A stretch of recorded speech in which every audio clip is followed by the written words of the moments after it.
Oke, jumpa lagi dengan kami grup SMK Arjuna Languboti, di mana pada hari ini kita melanjutkan materi kita, yaitu perhitungan dosis yang resep untuk obat dalam. Kembali kami sampaikan, di sebelumnya juga saya sudah menyampaikan kepada anak-anak kami supaya mempelajari dosis lebih banyak lagi di rumah, supaya pada saat saya menjelaskan anak-anak kami bisa langsung mengerti apa yang saya jelaskan pada saat nanti kita mempelajari perhitungan dosis. Nah, contohnya saya buat resep di sini. Itu ada resep misalnya paracetamol. Paracetamol 2, kemudian ada CTM 0,5, kemudian ada saccharum lactis, quantum satis. Quantum satis itu disingkat dengan QS, di mana pengertiannya kemarin sudah pernah kita pelajari, yaitu jumlah secukupnya. Kemudian mau dibuat apa dia? Dibuat dia menjadi serbuk. Berapa banyak serbuknya? Sebanyak 10 bungkus. Kemudian aturan pakainya 3 kali sehari, 1 bungkus sesudah makan. Sesudah makan itu di sini disingkat yaitu PC ya, fosfenam. Kemudian untuk siapa ini obat diberikan? Itu untuk si Wati. Nah, ini resepnya. Kalau kita menjumpai sebuah resep, kita harus melihat itu resep itu membuat apa. Nah, tadi saya sudah sampaikan itu resep itu membuat serbuk. Dari mana kita ketahui itu membuat serbuk? Miscepak fulvaris. Miscepak fulvaris. Nah, biasanya memang kalau di kelas 10 itu kita masih dasar. Jadi kamu harus lebih banyak mengerti dengan singkatan Latin. Miscepak fulvaris numero decem. Campur dan buatlah serbuk bagi sebanyak 10 bungkus. Nah, kalau dikatakan seperti ini, bagaimana pengertian kita tentang perhitungan dosis? Apa hubungan perhitungan dosis dengan tadi miscepak fulvaris numero decem? Nah, tentu ada. Nah, di mana kalau dikatakan 10 bungkus, lihat dulu apa di sini yang mempunyai dosis. Contohnya kita lihat di Farmakope Indonesia, kita cek dosis maksimumnya, paracetamol itu tidak ada dosis maksimumnya. Kemudian CTM, kalau kita mencari dosis maksimum CTM di Farmakope Indonesia edisi 3, kita harus tahu dulu bahasa Latinnya. Apa bahasa Latin dari CTM? Bahasa Latin CTM itu seperti juga sudah pernah Ibu sampaikan, bahwasanya CTM itu nama Latinnya adalah chlorpheniramine maleas. Chlorpheniramine maleas.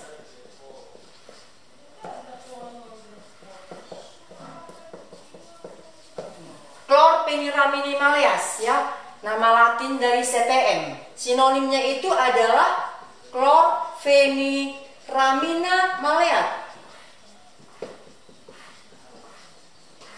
Ini dia.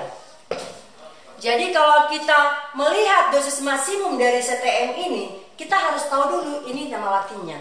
Karena di Farmakope Indonesia edisi 3 itu yang ada adalah ini nama Latin, bukan ini.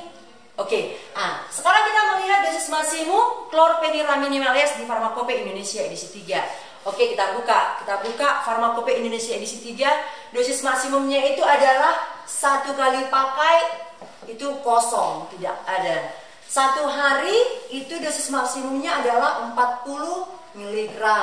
Nah, kalau kita sudah mendapat ini, kita sudah boleh menghitung dosis maksimum dari CTM.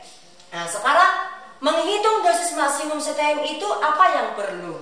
Tentu kita memerlukan umur pasien, karena dosis menghitung rumus menghitung dosis dari sebuah obat yang terdapat dalam resep itu adalah kalau dia berdasarkan umur pasien, kita lihat dulu umurnya berapa. Nah, contohnya dikasih umurnya sebanyak 10 tahun.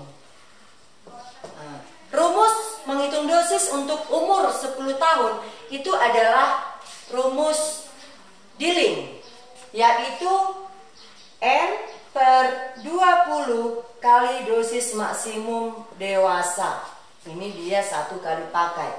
Dimana 1 kali pakai dan 1 hari itu sama. Jadi kalau kita lihat umur pasien 10 tahun, maka rumusnya adalah rumus Dilling. Tadi rumus Dilling. Ini dia. Nah, di sini adalah N itu umur pasien. Nah, sekarang kita lihat umurnya 10 tahun. Maka kita masukkan ke rumus. N-nya tadi itu ada 10 per 20 dikali dosis maksimum dewasa. Nah, di mana tadi 1 kali pakai itu kosong, berarti ini adalah kosong. Kita lanjutkan ke 1 hari. Tetap aja rumusnya N per 20 kali dosis maksimum dewasa. Masukkan N-nya 10 per 20 kali 40 mg. Oke. Itu kalau kita dapat umur pasien 10 tahun sangat gampang untuk perhitungan dosis. Kenapa saya katakan sangat gampang? Karena kalau sudah 10 per 20 itu sama aja artinya dengan setengah. Berarti setengah dari 40 berapa? Sama dengan itu 20 mg. Sehingga dosis maksimum dari CTM untuk umur pasien 10 tahun dia dapat 1 hari sebanyak 20 mg. Itulah dosis maksimum. Oke, sebelumnya kita harus mencari juga dosis pakai dari CTM. Nah, di mana perbedaan dosis pakai dengan dosis maksimum? Kalau dosis pakai itu artinya berapa banyak obat itu kita makan sekali makan. Nah, lihat aturan pakai. Di mana si Wati ini makan obat dia 1 hari itu sebanyak 3 kali. Nah, berarti pagi, siang, sore. Nah, di pagi itu berapa banyak dia makan obat? Di siang itu berapa banyak? Selanjutnya juga sore atau malam. Nah, oke, lihat. Di sini resepnya kita lihat tidak ada DTD. Nah, ini tidak ada DTD. Di mana resep pakai DTD dengan tanpa DTD itu berbeda. Nah, di mana perbedaannya? Sebelumnya juga sudah pernah saya sampaikan. Di mana resep tanpa DTD itu maksudnya 2 gram paracetamol, 0,5 gram CTM, sakarum laktis secukupnya itu adalah untuk 10 bungkus.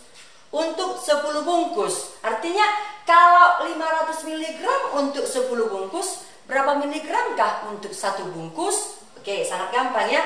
Jadi 0,5 ini atau 500 mg ini untuk 10 bungkus. Maka dosis pakai 1 kali pakai sama dengan tadi CTM-nya 0,5 atau 500 mg dibagi 10 sama dengan 50 mg. Itulah dosis pakai CTM 1 kali pakai. Jadi sekali makan obatnya itu, misalnya ini 3 kali sehari 1 bungkus, berarti sekali makan obatnya 1 bungkus. Di dalam 1 bungkus serbuk terdapatlah CTM sebanyak 50 mg ya. Itu dia. Karena tadi yang 500 mg ini untuk 10 bungkus. Berarti kalau untuk 1 bungkus dia adalah 50 mg. Oke, 1 hari. Kalau tadi dosis maksimum 1 kali pakai dengan 1 hari sama menggunakan rumus. Tetapi di dalam menghitung dosis pakai 1 kali pakai dengan 1 hari itu berbeda. Setelah diperoleh 1 kali pakai, maka berapa kita menghitung untuk 1 hari? Gampang aja, lihat aturan pakai. Di aturan pakai dibuat signa ST, berarti T itu ter, bahasa latinnya ter. Signa ter dedie pulp unum ya. Signa ter dedie pulp unum. Artinya adalah tandai 3 kali. Nah, ter ini 3 kali. 3 kali sehari. Ini sehari ya. 1 bungkus. Nah, berarti 1 hari dia makan obat sebanyak 3 kali. Maka dosis pakai 1 1 hari itu sama dengan 3 kali 1 kali pakai. Maka 3 kali 50 mg sama dengan 150 mg. Itulah dosis pakainya. Dengan kita melihat antara dosis pakai dengan dosis maksimum, maka di sini boleh kita lihat antara 1 hari. Karena 1 kali pakai, dosis maksimum tidak ada. Nah, boleh kita lihat perbandingan antara dosis pakai 1 hari dengan dosis maksimum 1 hari. Dosis pakai 1 hari 150 mg, sedangkan dosis maksimum 1 hari 20 mg. Nah, tanpa kita hitung juga, kalau kita mencari persentase dosis, maka CTM itu sudah dikatakan overdosis. Kenapa? Karena sudah lebih besar dosis pakai daripada dosis maksimum. Oke, kita buktikan. Persen dosis 1 kali pakai tadi kosong. 1 hari, lihat. Dosis pakai itu 150 mg. Kita buat dulu rumusnya ya. Dosis pakai per dosis maksimum kali 100%. Nah, tadi dosis pakainya itu 150 mg. Dosis maksimumnya 20 mg kali 100% sama dengan, lihat, ini dibagi 20 1, dibagi 20 ini 5 kali 150 sama dengan 750%. Karena persentase yang ditanya maka satuannya adalah persen, begitu. Jadi persen dosis dari CTM ini mencapai 750%. Oke, pertanyaan, boleh nggak resep itu dikerjakan? Nah, kalau ada obat yang overdosis, maka kita akan menghubungi dokter penulis resep tersebut.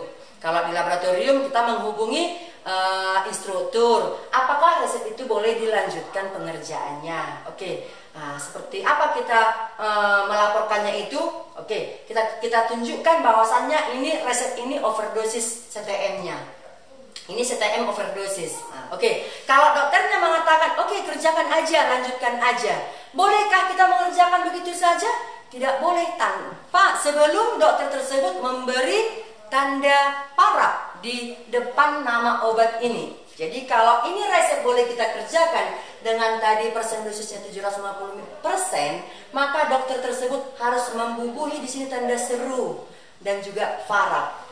Baru ini boleh kita kerjakan. Artinya si dokter itu sudah memprediksi bahwasannya ini resep tidak akan membahayakan bagi si pasien walaupun persen dosisnya 750%. Begitu. Tetapi kalau si dokter itu tadi memprediksi bahwasannya kalau ini persennya sudah sampai 750 itu akan membahayakan bagi si pasien, maka dia akan mengurangi bobotnya CTM. Jadi kalau misalnya ini tidak boleh dikerjakan, dia harus mengurangi. Contohnya ini jadi dikurangi jadi 0,05. Yang 500 mg jadi 50 mg. Begitu. Jadi begitu selanjutnya. Nah, intinya kalau ada resep dia overdosis, kita harus selalu melaporkannya. Karena kalau kita tidak melaporkannya, maka itu bisa membawa bahaya bagi si pasien ataupun si pemakai obat. Oke, itu dulu penjelasan dari saya mengenai perhitungan dosis dari bahan obat yang terdapat dalam satu resep. Sekian dulu, mudah-mudahan apa yang saya sampaikan dapat adik-adik kami mengerti dan juga paham dengan apa yang saya jelaskan. Oke, sekian dan terima kasih.